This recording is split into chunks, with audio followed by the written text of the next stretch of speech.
know that my Redeemer lives. I just want to say thank you from the depth of my heart. I never take a moment when people appreciate and say thank you for granted.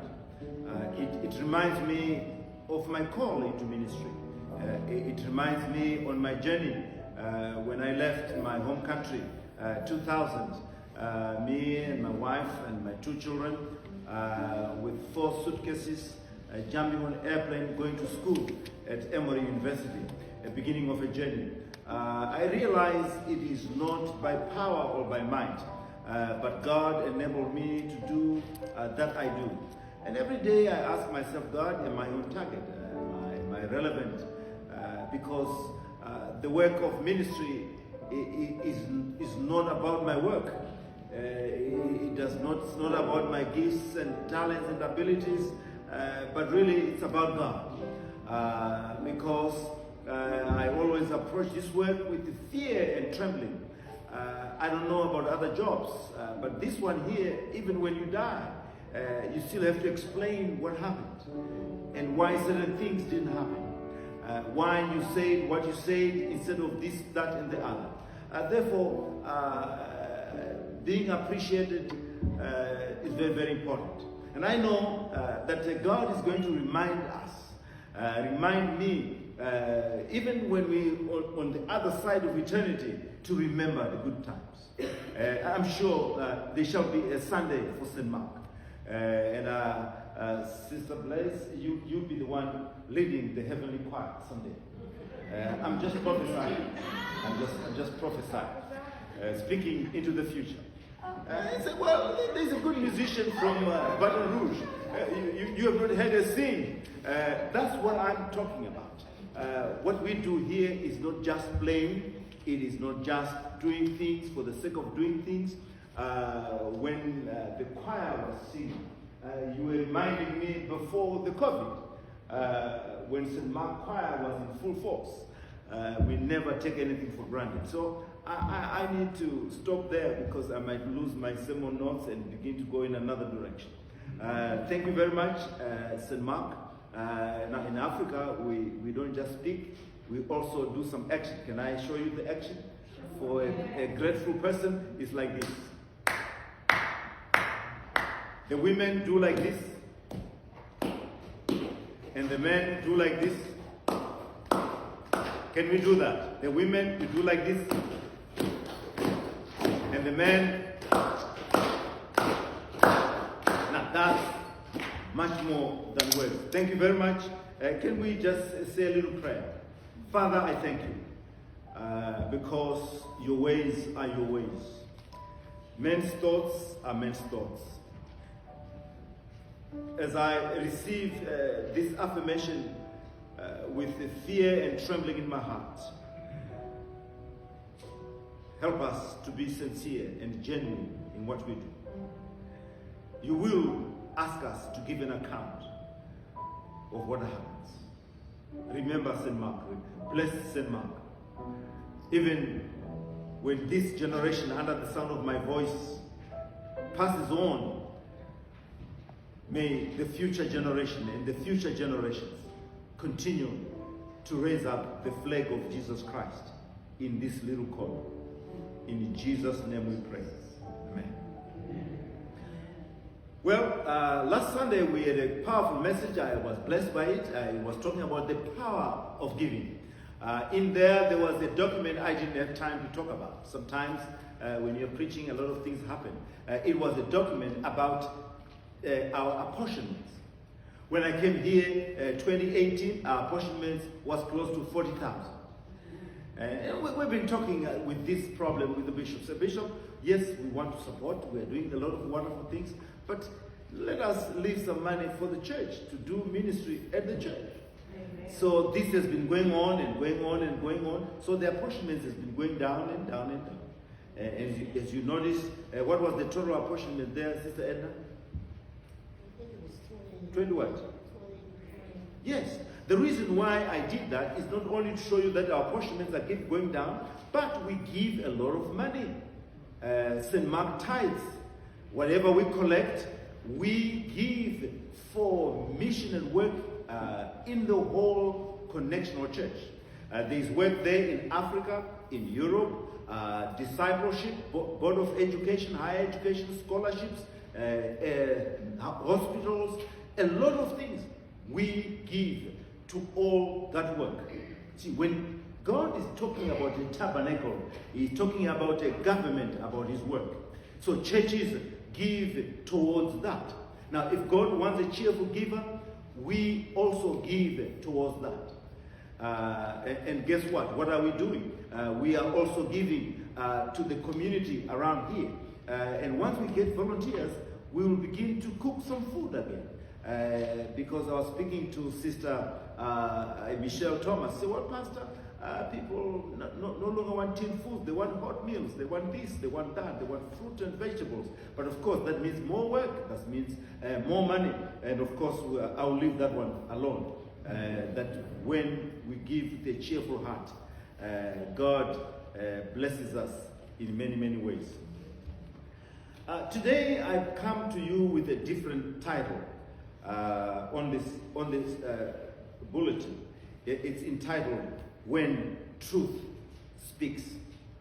And thank you very much, Sister Sandford, for the wonderful children's message. Oh, yes. That was on target.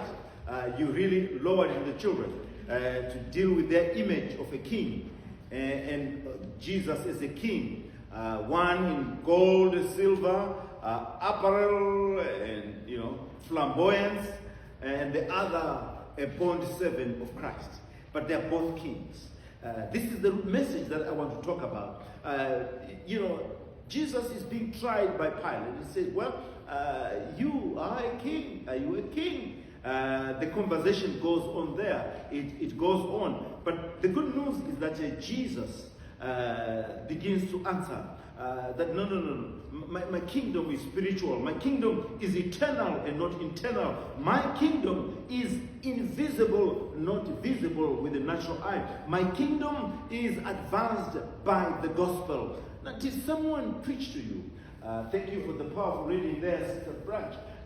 The question is, my kingdom is not what you're thinking. And Sister Sandford clearly distinguished kingdoms that we know and the kingdom of Jesus. So yes, I'm a king, but of course for a different kind of kingdom. See, Jesus' kingdom is marked not by riots, but by righteousness. The kingdom of God is holy, no corruptions, no backpedaling and things like this. Like people in Washington, when they want to pass a bill, there's so much horse trading. You scratch my back, I scratch you there. You vote for me there, and I do that. No. Jesus' kingdom is none of that. It is anyone who loves this God. If they should say yes, Christ will do something for them. You don't have to do all that backpedaling. This kingdom is marked by peace and not violent protest. This kingdom is marked by joy and not juggernauts. You know what I'm talking about. It's marked by joy. You are a king, then, Pilate says. He is asking a question. And Jesus is very careful how he answers. He does not deny that he is a king. He talks about his own kingdom. But he begins to return the questions to Pilate. Because Jesus is saying, for this reason I was born. I was born to speak the truth. I just want to read verse 37. The typo did not finish the verse 37. In your bulletin, it just went to only part 1. Let me just finish reading 37. 18, John 18, verse 37. Where is this? Right, I got it. It says, Pilate asked him, so you are a king? Question mark. Jesus answered, you say that I am a king. For this reason I was born. For this I came into the world, to testify to the truth. Everyone who belongs to the truth listens to my voice. That's verse 37. And verse 38 says, Pilate asked him, what is truth? Today allow me to talk about when truth speaks. when truth speaks. We are living in an age when people are no longer aware of what truth is. There is alternative truth. And people can actually say things that are wrong, and they repeat it so often until people believe lies. Now, Jesus said, yes, you speak correctly that I am a king. And for that reason, I was born. I came into the world as a king, but in the form of a bond servant. I did not speak my own mind. I spoke what the Lord gave me. I spoke what I heard from God Almighty. My beginning was not from this world. I came from another world. Therefore, my kingdom is not what you are, soldiers around you. What have you around you? I have got soldiers, yes. Now, if you want to know about soldiers from heaven, read the book of Revelation. And you can understand about the angel Gabriel and Michael, how they are powerful, how they can destroy 185,000 people in just 2 minutes. And he said, look, if I was a king of this kingdom, I would have called 10,000 angels. I would have called reinforcements from heaven. And these Jews would not have put me into your hands. Jesus is not denying he's a king. All he is saying is that I have come and been born to say the truth. And he was having an opportunity to touch Pilate's heart. Brother, you say king, are you now believing that I'm a king? Are you saying what you have heard? Are you listening to rumors around you? Village talk? What is it you are talking about? He missed a moment of salvation. Been born here to testify to the truth. Yes, they can call me a prophet, a pastor, a king, whatever you want to do it. This is 1 Peter 1:23. There is this book called Philip's Bible. It kind of expands. I want to read Philip's. Write that one down. 1 Peter 1 verse 23.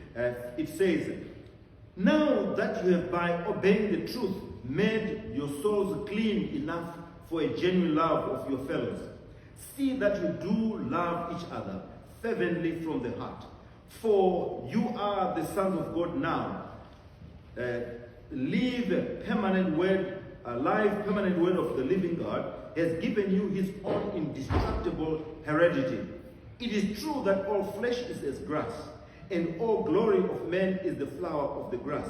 The grass withers, the flowers falls away, but the word of God endures forever. The word preferred to you, as far as you are concerned, is the message of the gospel that was preached to you. We must believe the truth. Jesus says, I am the good shepherd, I am the light, I am the truth. When we say, when the truth speaks, what are we talking about? When we say, when the truth speaks, it is when Jesus is speaking the truth. I want to spend some time talking about this subject because generally what Jesus is saying is that truth is important. In John 10:10 says, the thief comes only to steal, to kill, and to destroy. But I've come that they may have life and have it in abundance. Whatever comes from the mouth of God, it is the truth. Now, what then is this truth? Friends, we must realize that John 10:5 says, but they will never follow a stranger. In fact, they will run away from him because they do not recognize the stranger's voice. When we have the truth in our hearts, whenever we hear lies, we run away. That's what John 10:10 is saying. The people who have been called by Christ, when they hear the voice of Buddha, they run away. When they hear the voice of Muhammad, they're not going to listen, they run away. When they hear the voice of Confucius, They are going to run away. And any cult leader of whatever, they will run away. They will not hear the voice of any false teacher. Why? Jesus is the truth. Pilate is asking, what is truth? He is sly. He is foxy.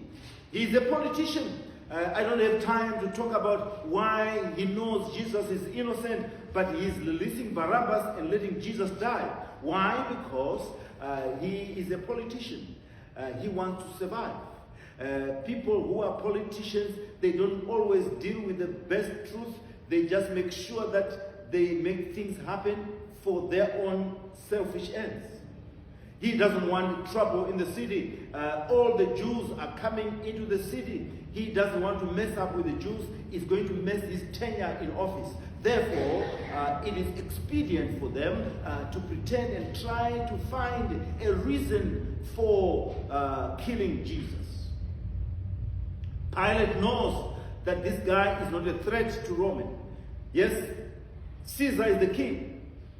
But Jesus is riding on a donkey. He does not have soldiers. He is not interested in the palace.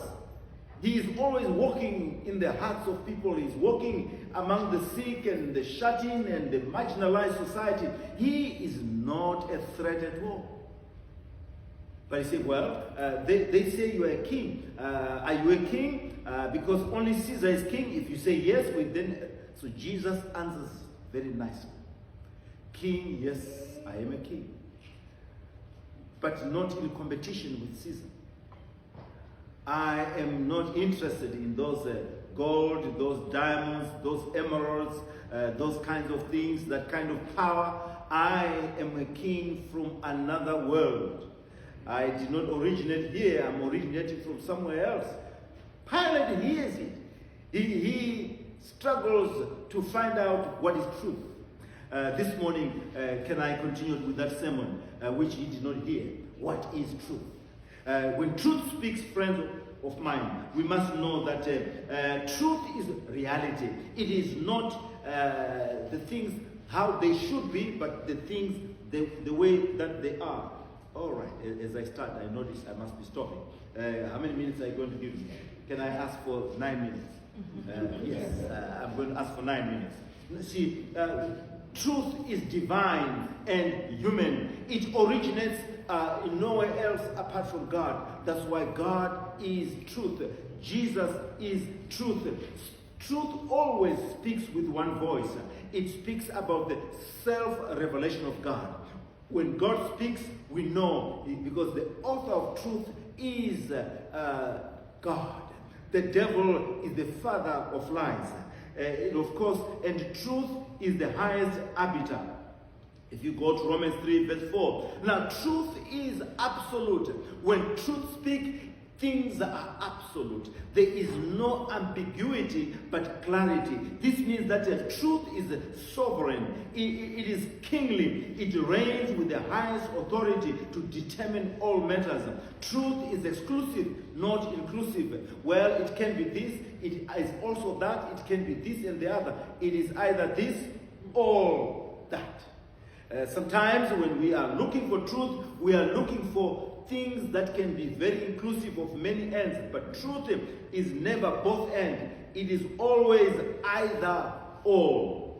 Truth is never relative or arbitrarily. It is always a relative, never relative. It is never conditional. And of course, the reason why is that our culture today has problems with truth. We want everyone to be happy. We don't want to step on anyone's toes. Therefore, we are very vague. What is truth? Well, it depends. No. Jesus is the truth.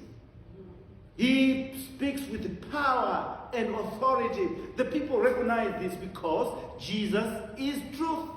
He does not do like this.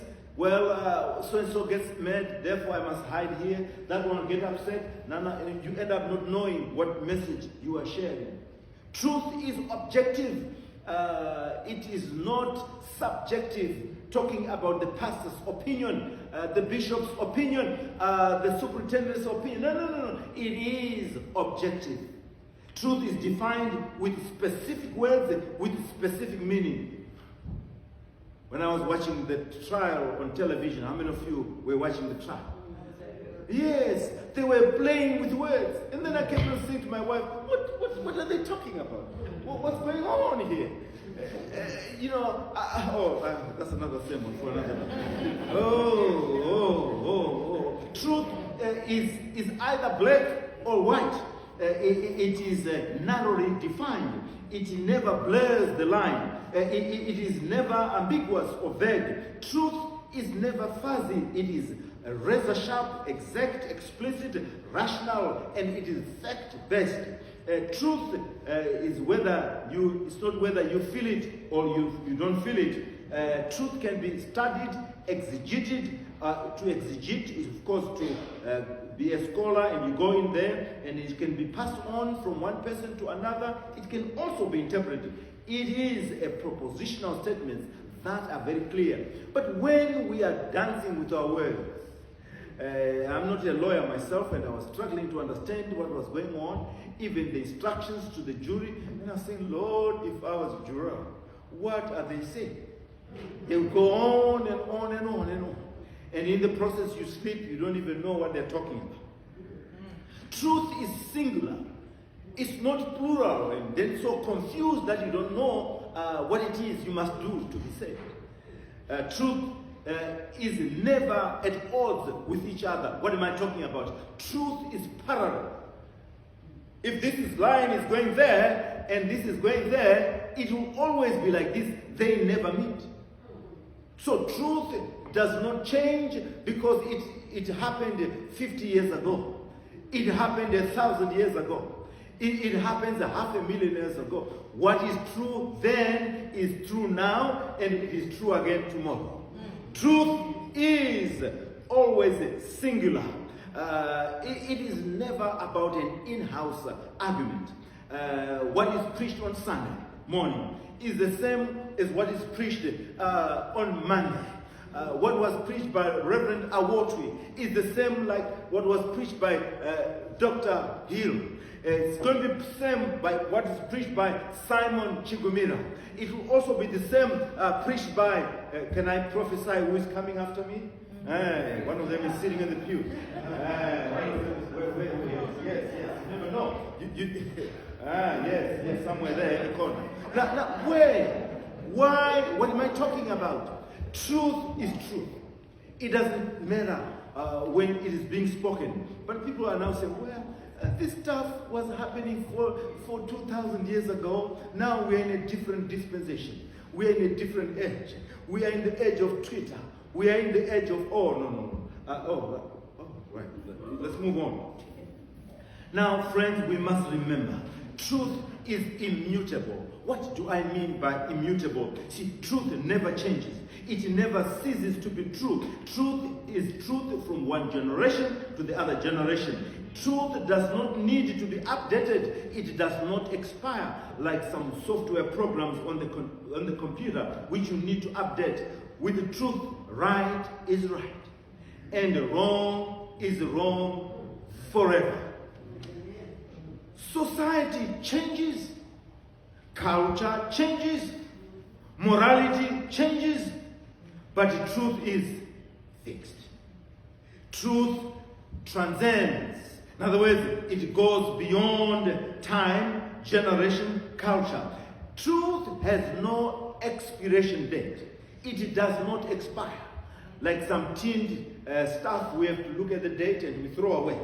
Truth is true.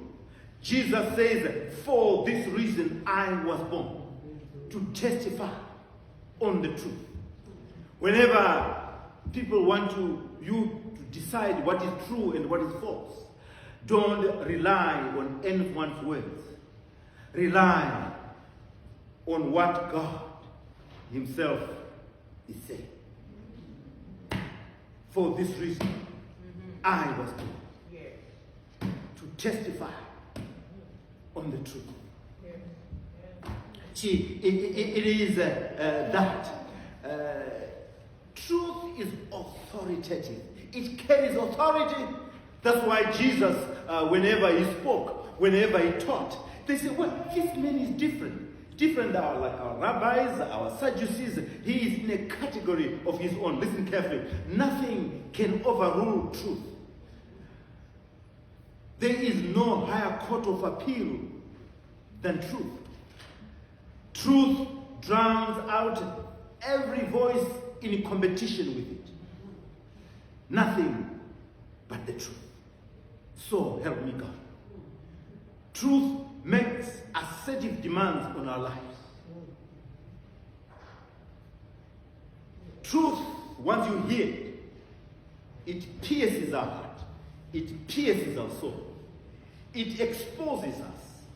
We become naked before the truth. And if you can hear that and you still harden your heart, I don't know what to say, because it is still the truth that's going to judge us. All right. Is that Sister? Sister Bergholter? Yes. Sorry, it was the girls I didn't see. All right, I should have acknowledged it. All right. Yes. Let's move on. It's authoritative.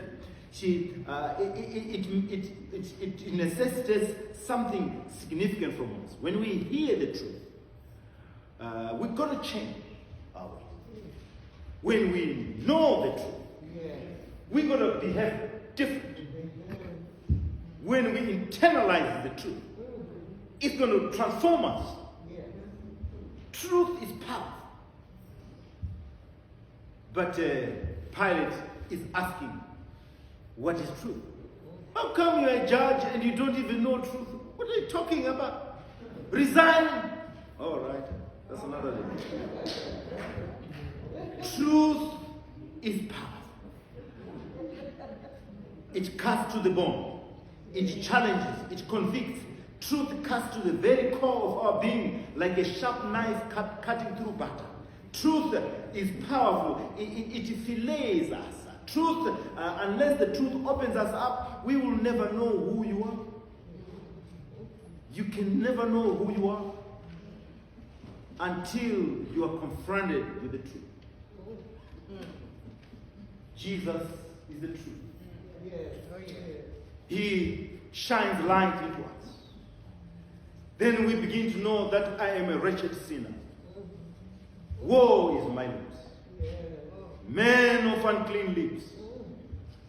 Living and dwelling in unclean place. If we don't get the truth, we can bloat ourselves and think ourselves higher than what we ought to. When we don't know the truth, we can move with a chip on our shoulder, thinking we are there when we are down there. When, oh Lord, let me finish my notes, otherwise I won't finish. I have only 2 minutes left. Unless the truth opens us, we'll never know who we are. Truth can judge the thoughts and intentions of the heart. Jesus is the truth. He knows what's going on in the mind. When he preaches, he doesn't do like I'm doing, sticking to the notes. He changes the subject as the people are running away in different directions. So notice, I cannot do that. I'm sticking to my notes. But if Jesus was here preaching, he'll be talking about what Sister Watson is thinking about right now. And then he'll go on to you, Sister Edna, what you are thinking right now. He'll begin to answer you right now. You can be happy and relaxed because I can't do that. I'm only sticking to my notes. But see, that's why he's truth. We must love him. We must fear him. He is the King of Kings. He is the Lord of Lords. He is powerful. He has got a kingdom. And his kingdom is not visible, it's invisible. It is not external, but internal within the heart. It's Jesus King in your heart. This powerful King, this authoritative King, this absolute King. Oh, I feel like preaching a lot today. Yes.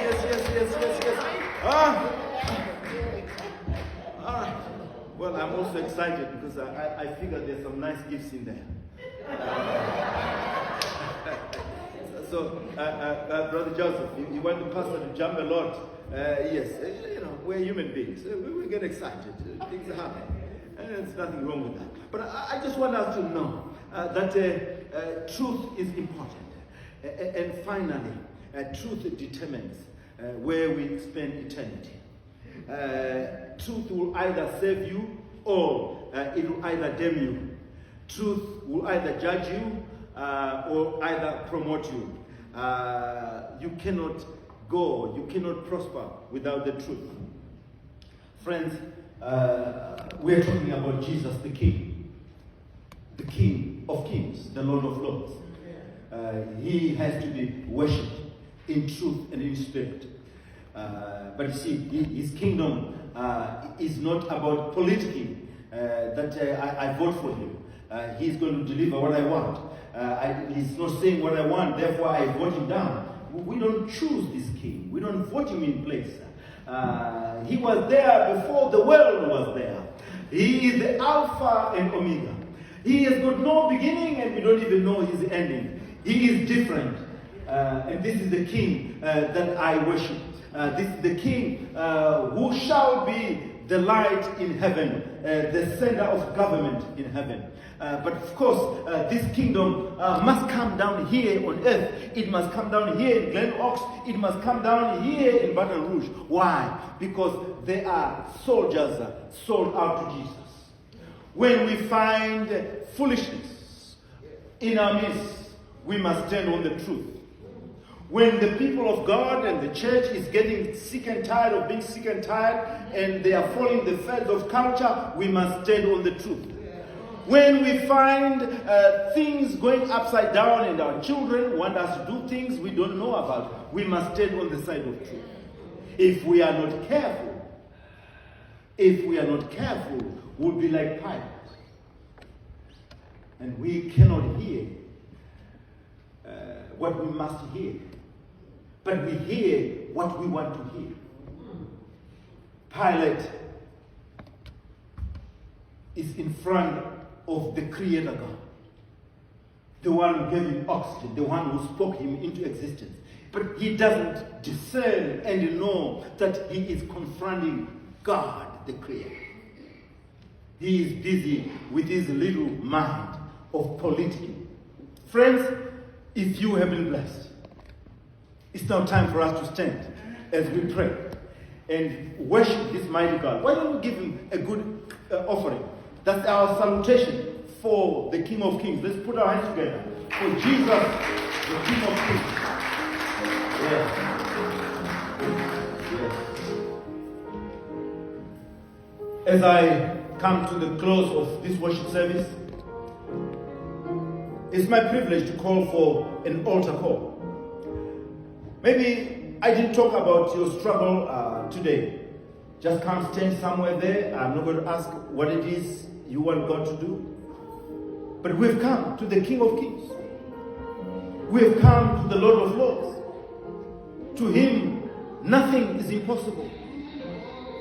As I prepare to pray, as our musicians sing, please come. Could be your grandchild, could be yourself, could be whatever situation it is. Maybe you are interceding for someone else. Come. This is the altar for the King of Kings. By the King of Kings. Come. Come. Do not be embarrassed. Come. Yes. Children, if you want one prayer, you come. Yes, come. Come. Come.